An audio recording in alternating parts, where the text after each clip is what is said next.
رمضان کا پیغام۔ روزے کا اصل مقصد کیا ہے؟ روزہ ایمان کو کس طرح مضبوط بناتا ہے اور کس طرح تمہیں 30 دنوں تک ایک مومن کی فوجی انداز میں تربیت کرتا ہے، اور روزے دار کا اجر و ثواب رمضان میں کس طرح بڑھا دیا جاتا ہے۔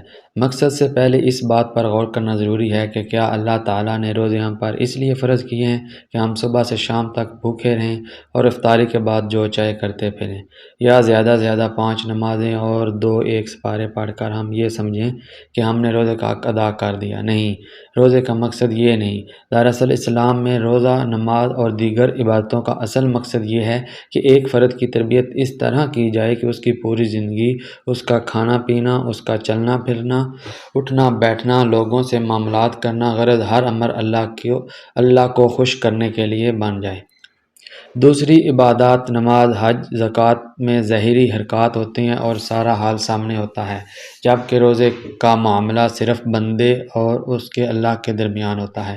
ایک بچہ سب کے ساتھ کھاتا پیتا ہے، سحری کھائے اور افطاری کے وقت تک دوسروں کے سامنے کچھ نہ کھائے، لیکن چھپ چھپا کے پانی پی لے یا کچھ کھا لے تو کسی کو خبر نہ ہو سکے گی۔ لیکن جو بچہ یا بڑا حقیقت میں روزہ رکھتا ہے، سخت بھوک پیاس میں بھی کچھ کھانے پینے کا خیال نہ دل میں لاتا ہے، ذرا سوچو کہ اس کا اپنے اللہ پر کتنا زبردست یقین ہے کہ بھوک پیاس کی تکلیف اٹھاتا ہے مگر اللہ کے ڈر سے کچھ کھاتا پیتا نہیں۔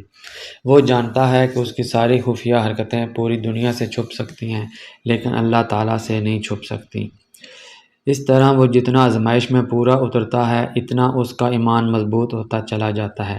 روزہ رکھنے کے لیے صبح سحری کے لیے اٹھو، وقت پر کھانا پینا بند کر دو، دن بھر میں یہ کام کرو، فلاں وقت نہ کرو، شام کو ٹھیک وقت پر افطار کرو، پھر تراویح کے لیے دوڑو۔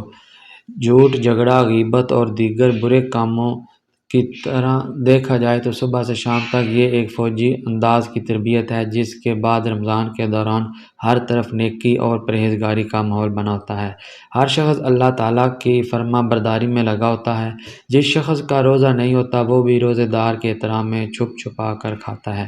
ہر شخص رمضان میں گناہوں سے بچنے کا اہتمام کرتا ہے۔ اللہ کے نبی صلی اللہ علیہ وآلہ وسلم کا فرمان ہے، آدمی کا ہر عمل اللہ کے ہاں کچھ نہ کچھ بڑھتا ہے، مگر روزے کے بارے میں اللہ تعالیٰ فرماتا ہے کہ روزہ خاص میرے لیے ہے، میں اس کا جتنا چاہے اجر دوں۔ روزے کی حالت میں پتہ چلتا ہے کہ بھوک کی تکلیف کیا ہوتی ہے، فاقہ کسے کہتے ہیں۔ یہ بھی پتہ چلتا ہے کہ بھوکے کو کھانا کھلانا باعث ثواب کیوں ہے اور محتاجوں کی مدد کیوں کرنی چاہیے۔ اگر اسکول جاتے ہوئے آپ نے رستے میں پڑی ہوئی اینٹ اس خیال سے ہٹا دی کہ کسی کو ٹھوکر نہ لگ جائے، یا کانٹا ایک طرف ہٹا دیا کہ کسی کے پاؤں میں نہ چبھ جائے، یا کسی غریب کی مدد کر دی، تو ان نیک کاموں کا اجر اتنا نہیں ملے گا بلکہ رمضان میں یہ اجر 700 گنا تک بڑھ سکتا ہے۔ جتنی نیک نیتی سے ہم روزے رکھیں گے اور جتنے نیک اعمال کریں گے اور پھر باقی 11 ماہ اس کے ہم پر اچھے اثرات ظاہر ہوں گے، اتنا ہی اس کا بدلہ نہیں ملے گا، اور اتنا ملے گا کہ جس کی کوئی انتہا نہیں ہوگی۔ رمضان میں پوری کوشش کریں کہ روزوں میں بری باتوں سے بچیں، اچھے کام کریں اور اللہ